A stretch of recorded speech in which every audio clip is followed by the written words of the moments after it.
Paano magpalit ng brake light bulb sa Rider 150 Fi?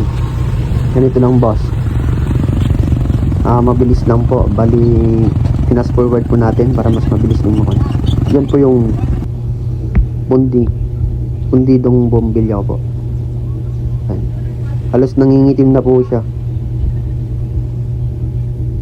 Yan po. Ang Stanley po yung lalagay natin. Yan na po yung one. Papalit ko. Mabilis lang po ilagay yan mga boss. Yan.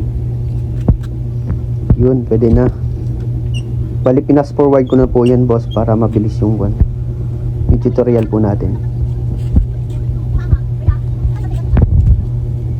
Yan, okay na siya.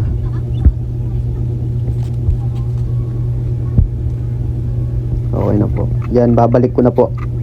Bali, 4 na tornilyo lang po yung tinanggal ko po dyan. Mabilis lang po siyang tanggalin. Mabilis lang po siyang baklasin.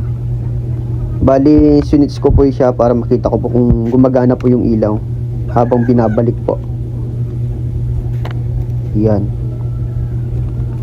4 na tornilyo lang po yan tinanggal ko po. Yan yung center, 2.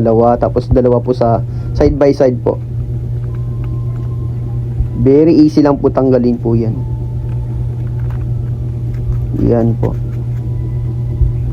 Bali, pinas forward ko na yung video para mabilis po yung pagtanggal. Mabilis lang po tanggalin. Para di po kayo mainip. Yan, okay na siya. Okay na. Yan.